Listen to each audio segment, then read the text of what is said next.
Então, pessoal, voltando aqui à aula, né, de direitos da personalidade, né, paramos aqui, né, nessa última aula aqui, né, nesse último slide, em relação ao nome, né, que é composto aí pelo prenome e pelo sobrenome. E agora a gente vai dar sequência aí em algumas aulas em relação a alguns tópicos, né, de exercício que vamos fazer. E são algumas informações que, para fazer esses exercícios, eu acabei colocando no slide para a gente não poder ficar voando. Vocês vão entender na hora que a gente fizer os exercícios. Então, artigo 52, né, aplica-se às pessoas jurídicas no que couber a proteção dos direitos da personalidade. Então tá aqui, né? Aplica-se às pessoas jurídicas no que couber o quê? A proteção dos direitos da personalidade. Lembrando que na próxima aula nós vamos ver pessoas jurídicas. Aqui é só um detalhe, porque tem algumas questões que colocam pessoas jurídicas, e para não ficar muito em branco aí, né, embaralhado, vou colocar somente alguns tópicos para a gente poder fazer algumas questões. Então, aplica-se às pessoas jurídicas no que couber o quê? A proteção dos direitos da personalidade. O direito da personalidade foram criados para as pessoas físicas ou naturais, pois que promove a dignidade da pessoa humana. Em relação à pessoa jurídica, o legislador ele estende a proteção a esse direito da personalidade no que couber. Então, ali no que couber, ele vai estender esses direitos da personalidade da pessoa física e natural para a pessoa jurídica, no que couber. Então, aqui, ó, em relação à pessoa jurídica, o legislador estende o quê? A proteção a este direito da personalidade no que couber. Tanto é que o artigo 52 ele diz: aplica-se às pessoas jurídicas no que couber a proteção dos direitos da personalidade. Então, você não vai aplicar todos os direitos da personalidade da pessoa física e natural às pessoas jurídicas. Você vai aplicar somente naquilo que couber. A pessoa jurídica tem proteção ao nome. Então tá aqui, ó, a pessoa jurídica ela tem proteção ao nome. Mas a corpo vivo e morto, não, né? Mas a corpo vivo e morto, não. A pessoa jurídica ela tem proteção ao nome, mas em relação ao corpo vivo e ao corpo morto, não, né? Somente no que couber a extensão. Somente no que couber a extensão. Então, nós vimos, né, que o quê? Que os direitos da personalidade vai se estender às pessoas jurídicas no que couber. Os direitos da personalidade da pessoa física ou natural vão se estender à pessoa jurídica no que couber. A súmula 227 do STJ ela nos diz o seguinte: a pessoa jurídica pode sofrer um dano moral. Súmula 227 nos diz assim: a pessoa jurídica ela pode sofrer um dano moral. Lógico, a pessoa jurídica ela pode sim sofrer um dano moral. Caso tenha uma lesão à proteção à sua personalidade, poderá requerer esse dano moral, né? Então, caso tenha uma lesão à proteção à sua personalidade, a pessoa jurídica, ela pode requerer esse dano moral, porque a pessoa jurídica ela pode sofrer de dano moral, súmula 227. A inscrição indevida da empresa jurídica no CADIM, porque a pessoa física no SPC Serasa. E a inscrição indevida em empresa jurídica, o CADIM, né, que é o cadastro de inadimplente, isto gera uma lesão à imagem, atributo, né, da empresa, né, da pessoa jurídica, e como ela é vista socialmente, o que leva ao pleito de danos morais. Então tá aqui, né? A inscrição indevida da empresa jurídica, onde? No CADIM, né? Que é o cadastro de inadimplente. Isto gera uma lesão à imagem e atributo, e como ela é vista socialmente, né? O que leva ao pleito de danos morais. Então, o artigo 5º da Constituição, inciso 10, nos diz o seguinte: são invioláveis a intimidade, a vida privada, a honra, né? E a imagem das pessoas, assegurado o direito de indenização pelo dano material ou moral decorrente de sua violação. Então, esse inciso 10 do artigo 5º da Constituição, ele é fundamental, né, para os direitos da personalidade, porque ele nos diz aqui, né, são invioláveis. Se são invioláveis, é uma cláusula pétrea, né? Então são invioláveis o quê? A intimidade. A intimidade é inviolável. A vida privada, a honra e a imagem das pessoas. Assegurado o direito à indenização pelo dano material ou pelo dano moral, né? Que eles são o quê? Acumulados, né? Decorrente de sua violação. E o inciso 45 nos diz assim, né? Nenhuma pena passará da pessoa do condenado. Aí, grife nosso, né? Podendo a obrigação de reparar o dano e a decretação do perdimento de bem ser, nos termos da lei, estendida aos sucessores e contra eles executadas, até o limite do valor do patrimônio transferido. Então, ó, podendo a obrigação de reparar o dano e a decretação do perdimento de bens ser, nos termos da lei, estendida aos sucessores e contra eles executada. Então o cara deixou o patrimônio, mas também deixou lá alguns credores ou alguma coisa lá, né? Um credor, né? Para poder reparar um dano. Então vai ser estendida aos sucessores e contra eles executadas, até o limite do valor do patrimônio transferido. Não pode ser mais, né? O artigo 12 do Código Civil nos diz o seguinte: pode-se exigir que cesse a ameaça ou a lesão a direito da personalidade e reclamar perdas e danos, sem prejuízo de outras sanções previstas em lei. Então aqui, ó, pode-se exigir que cesse o quê? A ameaça ou a lesão a direito da personalidade e reclamar perdas e danos, sem prejuízo de outras sanções previstas em lei. E o parágrafo único vem assim do artigo 12. Em se tratando de morto, então no caso de morto, quem terá legitimidade para requerer a medida prevista neste artigo? O cônjuge, né, sobrevivente, ou o companheiro, qualquer parente em linha reta, ou o colateral até o 4º grau, que é o famoso CAD, né?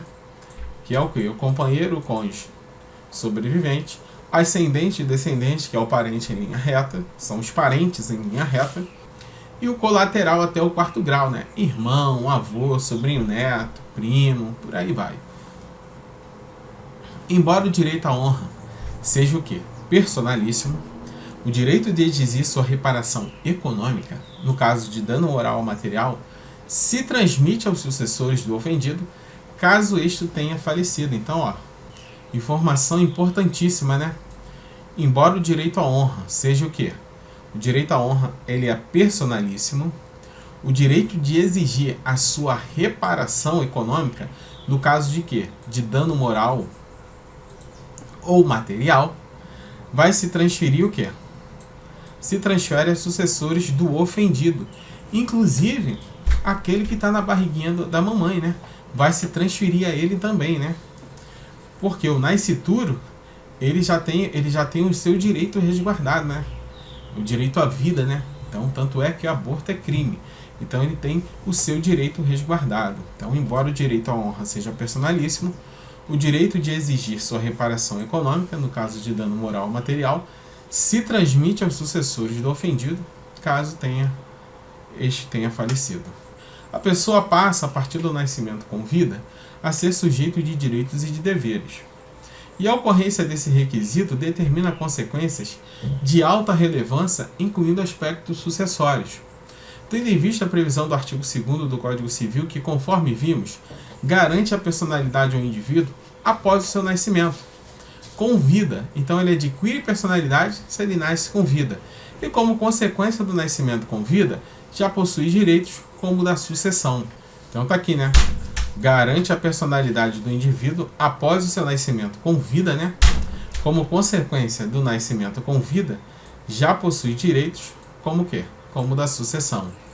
Maria Benice Dias afirma que quando ocorre o nascimento com vida, torna-se de imediato titular de herança, fazendo jus a seus frutos e rendimentos desde a abertura da sucessão. Então aqui outra informação importante, né? Então, ó, Maria Benice Dias afirma que quando ocorre o nascimento com vida, torna-se o quê? De imediato um titular de herança, fazendo jus aos seus frutos e rendimento desde a abertura da sucessão. Desde a abertura da sucessão. O artigo 4º, inciso 3º do Código Civil, ele nos diz o seguinte, né? Aqueles que por causa transitória, né, ou permanente, não puderem exprimir sua vontade, serão considerados como relativamente incapazes. Então, olha aqui, ó. Informação importante, né? Ou permanente. Então, aqueles que por causa transitória ou permanente não puderem exprimir sua vontade. Então, por causa permanente, o cara não vai poder exprimir a vontade mesmo, né? Mas por causa transitória, né? O cara tá ali, né? Vai fazer uma cirurgia e ele tá cheio de anestesia, ele não pode se mover. Então, transitoriamente, ele não pode, ele é relativamente incapaz para os atos da vida civil ali, porque está cheio de anestesia, não pode se mover. Então serão considerados como o quê? Relativamente incapazes. Ou seja, se não puderem demonstrar sua vontade naquele momento, né, numa causa transitória, mesmo que por apenas um certo momento, não estão aptos à prática dos atos da vida civil. Então, por causa transitória ou por causa permanente. Por causa transitória, você fica ligado em pegadinha.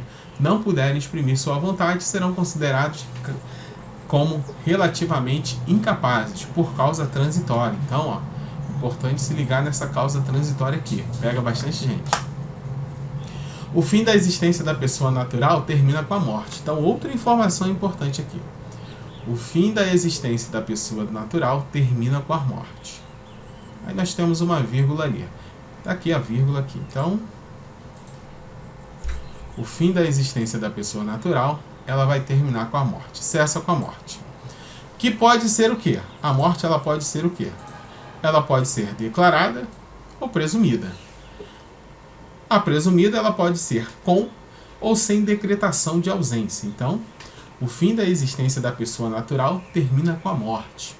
A morte, ela pode ser declarada ou ela pode ser presumida. Se presumida, ela pode ser com ou sem a decretação de ausência. O Código Civil especifica os casos em que ocorre a morte presumida, sem que seja decretada a ausência. Então, o Código Civil, ele dá, né, os casos em que ocorre a morte presumida, sem que seja decretado o quê? A ausência do indivíduo. Em casos onde é extremamente provável a morte de quem estava em perigo de vida, né? Como, por exemplo, no caso de uma queda de um avião. Então, um avião caiu. Você sabe que a pessoa estava naquela aeronave, ela não apareceu mais. Então, vai ser decretada a ausência, né? Então, vai ser o quê? Uma morte presumida.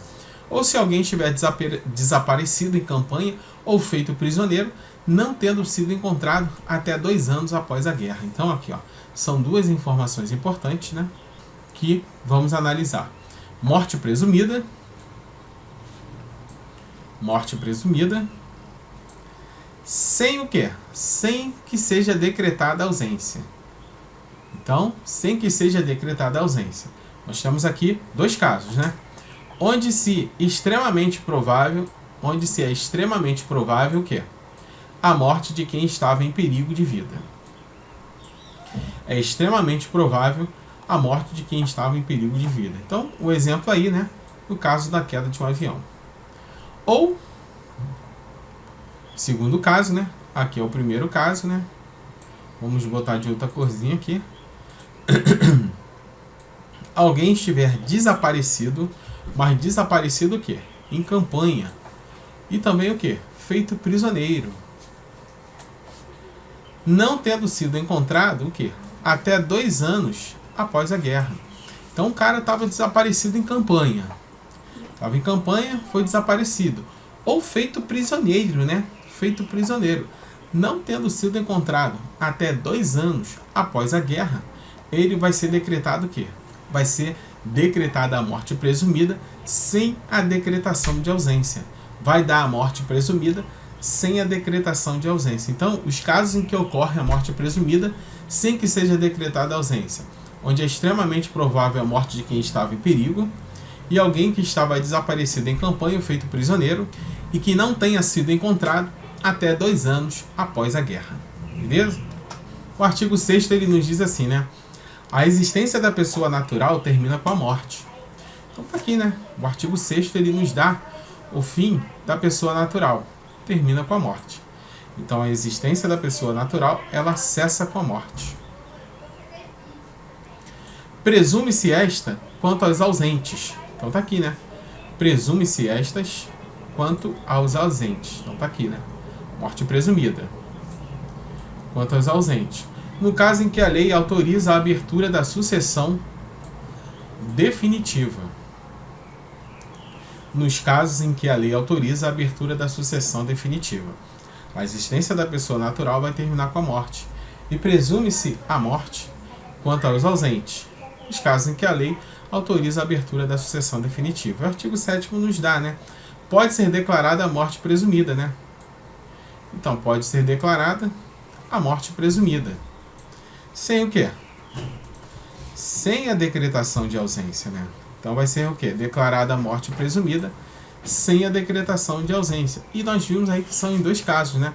Se for extremamente provável a morte de quem estava em perigo de vida, então tá aqui, né? Extremamente provável a morte de quem estava em perigo de vida. E se alguém, né, desaparecido, né, em campanha ou feito prisioneiro, não for encontrado o quê? Até 2 anos após o término da guerra. Então, dois casos aí, né, em relação à morte presumida, sem a decretação de ausência. Se for extremamente provável a morte de quem estava em perigo de vida, né, for extremamente provável. Então, olha aqui, ó. Extremamente provável a morte de quem estava em perigo de vida. E se alguém desaparecido em campanha ou feito prisioneiro não foi encontrado o quê? Até 2 anos após o término da guerra. Beleza? Então o parágrafo único nos diz assim: a declaração da morte presumida, nesses casos, somente poderá ser requerida depois de esgotadas as buscas e averiguações, devendo a sentença fixar a data provável do falecimento. Então tá aqui, né? A morte ela pode ser declarada a morte presumida sem a decretação de ausência, mas o juiz ali, né, ele vai ter que dar a declaração da morte presumida, né? Mas somente poderá ser requerida depois de esgotadas as buscas e as averiguações. Então o parágrafo único nos diz aqui, né? A declaração da morte presumida sem a decretação de ausência, né? Tá aí, né? Declaração da morte presumida sem a decretação de ausência. Nesses casos, somente poderá ser requerida depois de esgotadas as buscas e averiguações, devendo a sentença fixar a data provável do falecimento. Então, o juiz tem que dar ali uma data provável do falecimento. O mínimo existencial. Então, vamos ver aí, né, o que é o mínimo existencial. Então, o mínimo existencial, né, trata-se do patrimônio mínimo, né, necessário que permita ao ser humano viver com dignidade. O mínimo existencial é isso. Então, nas lições do ministro, né, Luiz Roberto Barroso, o mínimo existencial abrangeria as condições elementares de quê? De educação, saúde, uma renda que permita que em determinada sociedade o acesso aos valores civilizatórios, né, de você comprar uma roupa, de fazer compras, né, uma participação esclarecida no processo político e no debate público. Então tá aqui, né? Esse é o mínimo existencial, né? Trata-se o quê? Do patrimônio mínimo necessário que permita ao ser humano viver com dignidade. Então, é o patrimônio mínimo necessário que permita ao ser humano viver com dignidade, né? Tendo o quê? Educação, saúde, uma renda que permita que aquela pessoa possa o quê? Viver adequadamente durante o mês. Da falta de efetividade à judicialização excessiva. Direito à saúde, fornecimento gratuito de medicamentos e parâmetros para atuação judicial, né? Então tá aqui, ó, da falta de efetividade à judicialização excessiva. O que é a falta de efetividade à judicialização excessiva? Direito à saúde, fornecimento gratuito de medicamentos e parâmetros para a atuação judicial, né? Tem, pois, relação com a dignidade humana, o mínimo existencial, e com o Estado democrático de direito, né? Então, o mínimo existencial, ele tem uma relação com a dignidade humana e com o Estado democrático de direito, de maneira que este se comprometa a concretizar a justiça social. Então, tem relação com a dignidade humana e com o Estado democrático de direito, o mínimo existencial. Proporcionalidade, né? O que você entende por proporcionalidade? É um princípio, né, tanto aí no direito constitucional quanto no direito penal, né? Então, no âmbito do direito constitucional, é um princípio muito utilizado para a ponderação dos direitos fundamentais quando ocorre entre eles uma colisão, né? Definindo qual irá prevalecer naquele caso concreto. Então, ó, é um princípio muito utilizado para a ponderação dos direitos fundamentais quando ocorre. Para a ponderação dos direitos fundamentais quando ocorre. Entre eles o quê? Uma colisão, né? Um direito fundamental batendo com outro direito fundamental. Definindo o quê? Qual irá prevalecer no caso concreto, de acordo com o princípio da proporcionalidade. E a livre expressão, né? Tem a previsão aqui, né? A livre expressão, ela tem previsão no artigo 5º, incisos 4 e 9 da Constituição, dispondo do seu artigo 220 que a manifestação do pensamento, a criação, a expressão e a informação, sob qualquer forma, processo ou veículo, não sofrerão qualquer restrição, observado o disposto nessa Constituição. Então tá aí, né? A livre expressão, né? A livre manifestação do pensamento, né? Criação, expressão e informação, né? A livre expressão, né? Manifestação do pensamento, a criação e expressão e a informação sobre qualquer forma, processo ou veículo não sofrerão qualquer restrição, observado o disposto nessa Constituição.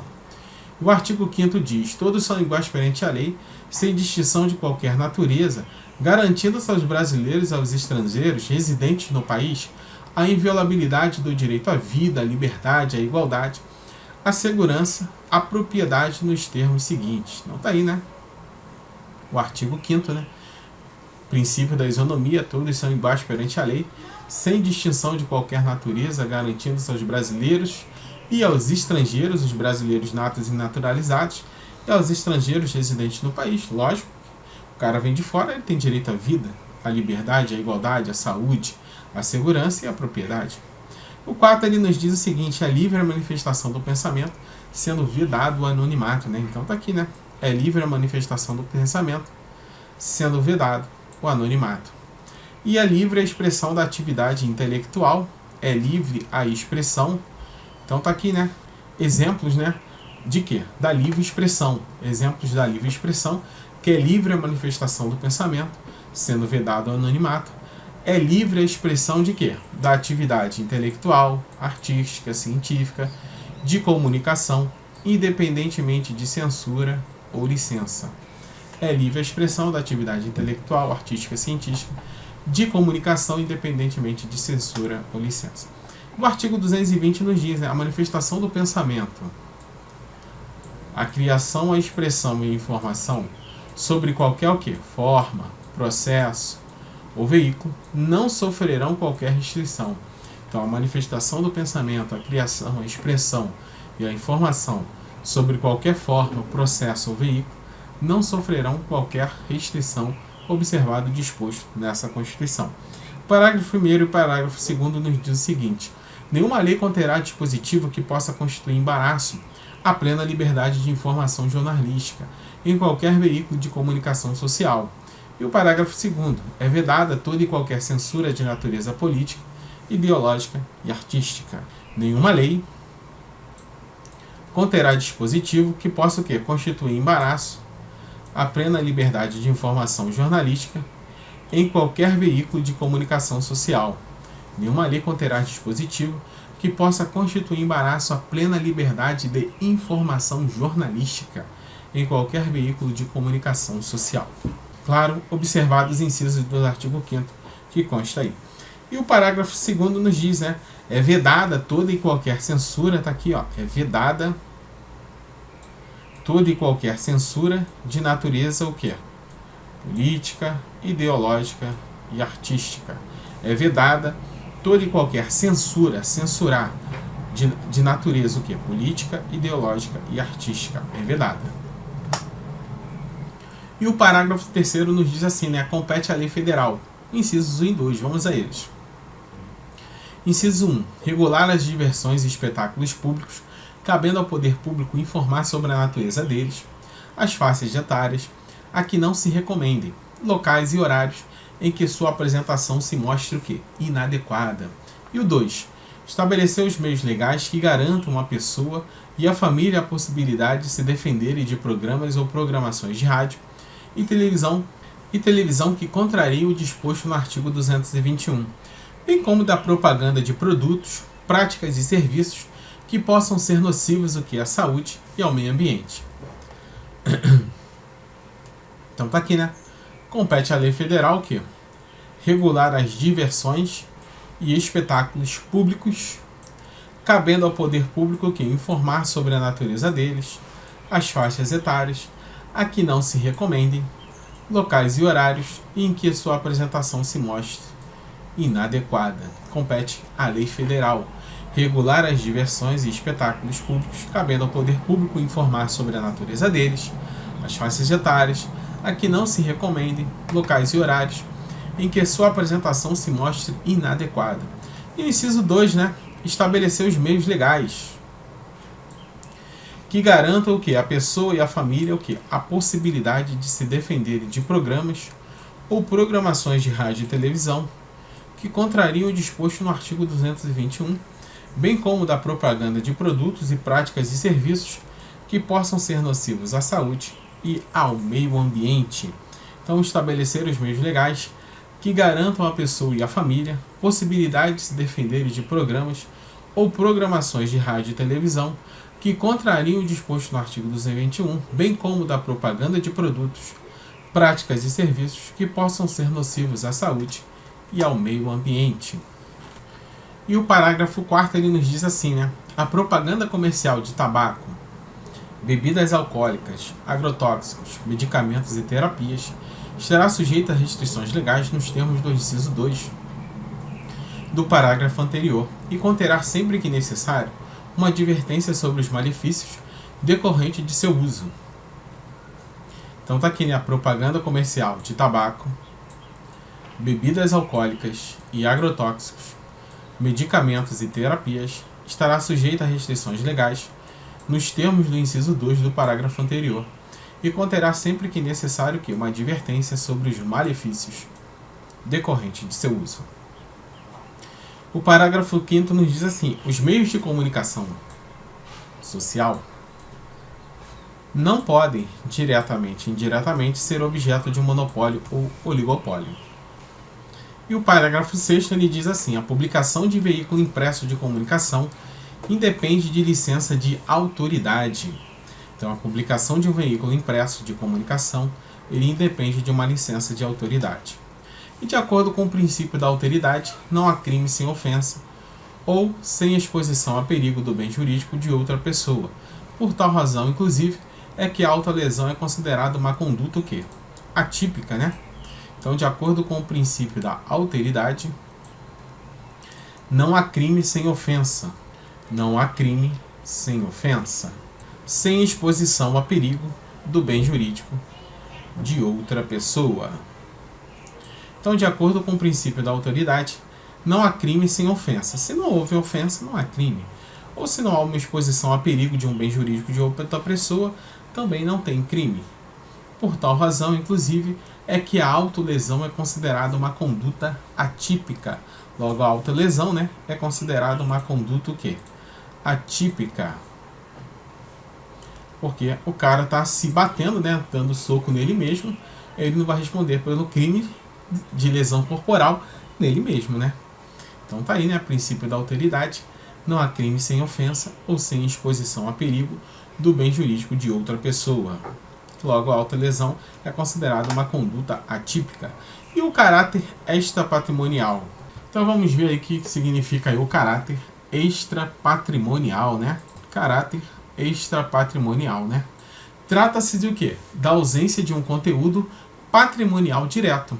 É a ausência de um conteúdo patrimonial direto, aferível objetivamente. Então, extrapatrimonial é a ausência de um conteúdo patrimonial direto, né?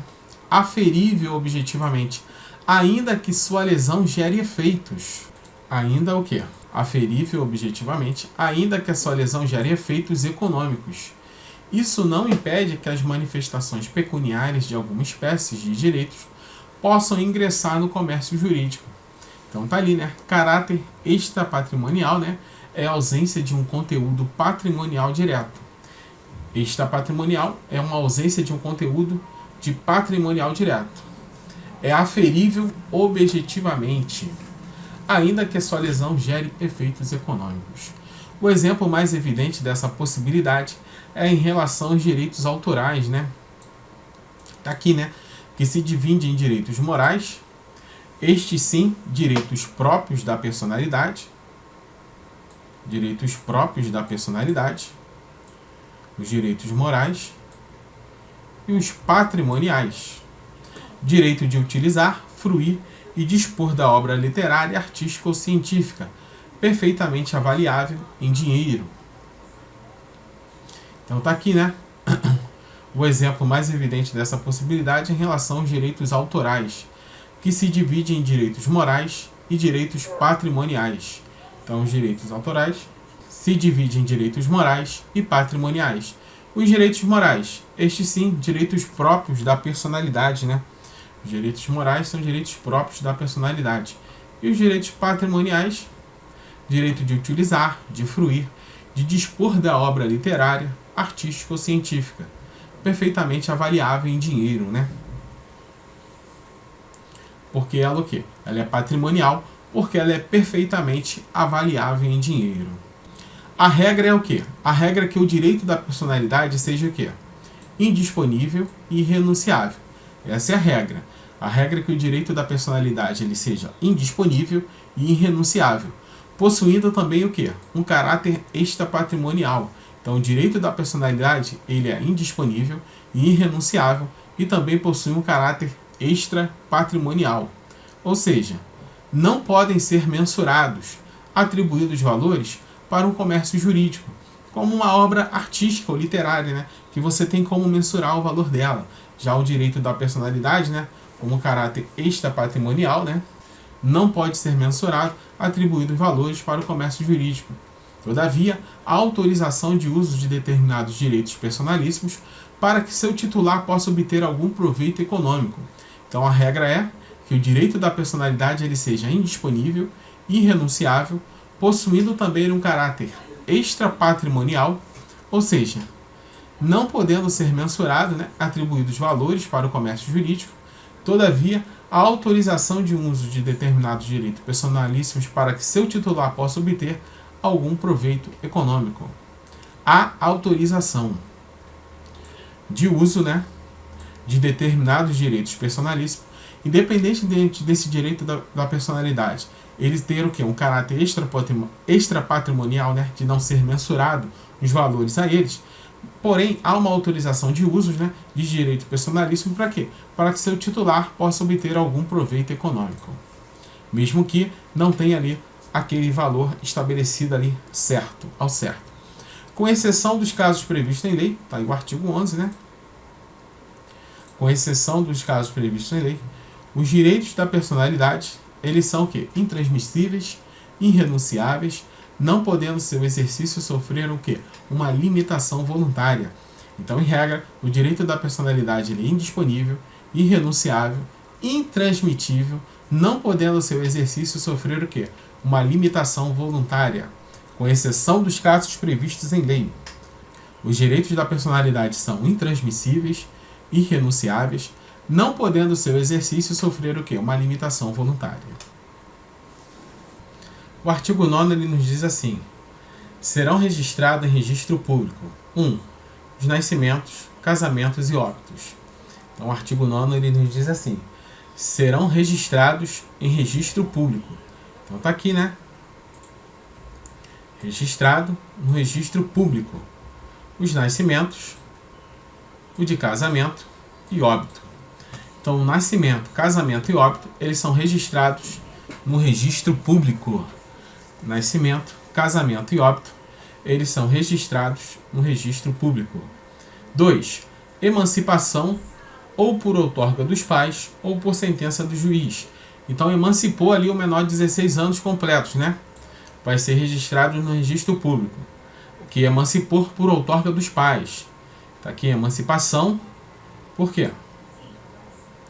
Foi uma emancipação por outorga dos pais ou por sentença do juiz. Então, a emancipação por outorga dos pais ou por sentença do juiz, ela vai ser registrada no registro público. Então tá aqui, né? Serão registrados em registro público o nascimento, o casamento e o óbito. A emancipação, quando ela for por outorga dos pais, e a emancipação, quando ela for por sentença do juiz, será registrada em registro público. A interdição por incapacidade absoluta e a interdição por incapacidade relativa. Está aqui a interdição por uma incapacidade absoluta e a interdição pela incapacidade relativa. Aqui, interdição por incapacidade absoluta e a interdição por incapacidade relativa também será registrada no registro público. E a sentença declaratória de ausência e de morte presumida. Então tá aqui, ó, a sentença declaratória de ausência, sentença declaratória de ausência ou de morte presumida. Então a sentença declaratória de ausência e de morte presumida também será registrado no registro público. Então serão registrados no registro público os nascimentos, os casamentos e o óbito. A emancipação por outorga dos pais e a emancipação por sentença do juiz. A interdição por incapacidade absoluta e a interdição por incapacidade relativa. A sentença declaratória de ausência e a sentença declaratória de morte presumida. O que vocês vão fazer aí? Isso mesmo. Vocês vão colocar a cruz de Malta. Porque cai e cai toda hora. Por quê? Eles trocam os incisos do artigo 9º com os incisos dos artigos 10, que nós vamos ver agora. Então coloca a cruz de Malta, porque cai. Serão registrados em registro público o quê? Os nascimentos, o de casamento e o de óbito. A emancipação por outorga dos pais e a emancipação de sentença do juiz. A interdição por incapacidade absoluta e a interdição por incapacidade relativa. E a sentença declaratória de ausência e a sentença declaração de morte presumida. O artigo 10 nos diz: far-se-á a averbação em registro público. Far-se-á a averbação em registro público. Far-se-á a averbação em registro público, inciso 1, das sentenças que decretarem a nulidade ou anulação do casamento, o divórcio, a separação judicial e o restabelecimento da sociedade conjugal. Então, a averbação em registro público ela se dá das sentenças que decretarem a nulidade, das sentenças que decretarem a anulação de quê? Do casamento, do divórcio, da separação judicial e o restabelecimento da sociedade conjugal. Inciso 2. A averbação em registro público dos atos judiciais ou dos atos extrajudiciais que declarem ou reconhecerem a filiação. Então vamos por parte, né? Tá aqui, né? A averbação. Então não confundir o registro em registro público e a averbação em quê? Em registro público. Então no 9º ele nos diz o quê? O registro em registro público. E no 10, a averbação em registro público. Então a averbação no registro público é o quê? Das sentenças que decretarem. Então tá aqui, das sentenças que decretarem. O quê? As sentenças que decretarem a nulidade do quê? Do casamento. As sentenças que decretarem a nulidade do divórcio. As sentenças que decretarem a nulidade da separação judicial. E as sentenças que decretarem a nulidade e do restabelecimento da sociedade conjugal. Então, a averbação em registro público das sentenças que decretarem o quê? A anulação. Então, das sentenças que decretarem a nulidade e das sentenças que decretarem a anulação de quê? Do casamento, do divórcio. Então, tá aqui, né? Do casamento ou, ao contrário, o divórcio. Casou, pode se divorciar. Então, das sentenças que decretarem a nulidade ou das sentenças que decretarem o quê? A anulação. Do quê? Do casamento ou divórcio. Então é importante, tá? Que decretarem. Não é que declararem. Às vezes ele troca aqui, ó. Declarar e decretar. Ele bota essa palavrinha para cá e declararem para cá. Então, das sentenças que decretarem. Então, é das sentenças que decretarem o quê? A nulidade ou que decretarem a anulação. Do casamento ou do divórcio ou da o quê? Separação judicial, né? Então, se você tem um casamento, você também tem o divórcio e a separação judicial. E também tem o quê? O restabelecimento da sociedade conjugal, né? O amor voltou. Então, aqui você vê, né, que é o quê? Das sentenças que decretarem a nulidade ou anulação do amor ou do não amor. Então, das sentenças que decretarem a nulidade ou anulação do quê? Do casamento, do divórcio, da separação judicial ou do restabelecimento da sociedade conjugal. Então, o inciso 1 é só você e sua esposa. É só o amor. Então, até no divórcio tem amor, até na separação judicial tem um amor. Tanto é que vem o restabelecimento da sociedade conjugal.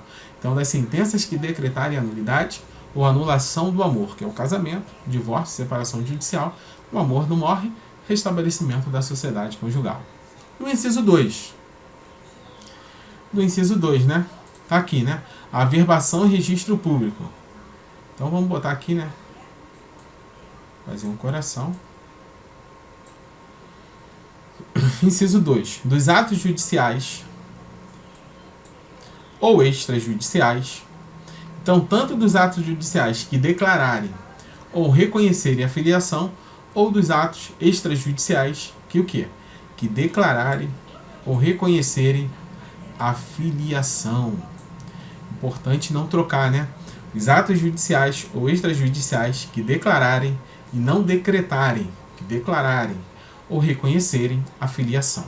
O STF entendeu ser possível a alteração do nome e gênero no assenso de registro civil, mesmo sem a realização de procedimento cirúrgico de redesignação de sexo. Então tá aqui, né? Informação importantíssima, né? O STF entendeu ser possível o quê?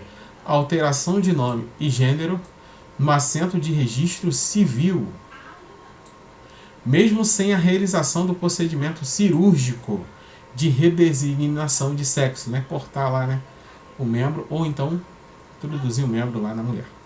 Então, o STF entendeu ser possível a alteração tanto do nome e do gênero no registro civil, mesmo sem a realização do procedimento cirúrgico. A decisão ocorreu no julgamento de uma ação direta de inconstitucionalidade, 4275, facultando aos interessados, autopercebidos como pessoa transgênero, né? Facultando aos interessados, autopercebidos como pessoa transgênero, requerer diretamente ao oficial do registro civil, pode requerer diretamente, então aqui, pode requerer diretamente ao oficial do registro civil de pessoas naturais a averbação da alteração do prenome e do gênero nos assentos de nascimento ou casamento, ou também pela via judicial. Então você vê, né, que é facultado aos interessados autopercebidos como pessoa transgêneros requerer diretamente. Então tá aqui, né? Facultando ao interessado autopercebido, mesmo como pessoa transgênero, requerer diretamente ao oficial do registro civil de pessoas naturais a averbação da alteração do prenome e do gênero nos assentos de nascimento ou casamento, pela via administrativa e aqui também pela via judicial. O caso que envolvia um recurso extraordinário de uma transexual, em face de uma decisão do tribunal que autorizou sua mudança de nome, condicionando a alteração de gênero, ou seja, procedimento cirúrgico de transgenitalização. Teve a seguinte tese de repercussão geral: o transgênero tem direito fundamental subjetivo à alteração de seu pronome e de sua classificação de gênero no registro civil. Então, tá aqui o transgênero, ele tem o direito fundamental subjetivo à alteração de prenome e à sua classificação de gênero no registro civil, não se exigindo, para tanto, nada além da manifestação de vontade do indivíduo, o qual poderá exercer tal faculdade, tanto pela via judicial, como diretamente pela via administrativa. O ministro Dias Toffoli, relator da ação, entendeu que, para o desenvolvimento da personalidade humana, deve-se afastar qualquer óbice jurídico que represente limitação ao exercício pleno pelo ser humano da liberdade de escolha de identidade, orientação e vida sexual. Para o ministro, qualquer tratamento jurídico discriminatório sem justificativa constitucional, razoável e proporcional, importa em limitação à liberdade do indivíduo e ao reconhecimento de seus direitos como ser humano e como cidadão. O STJ também já reconhece o direito. Em 2017, a quarta turma concluiu: a identidade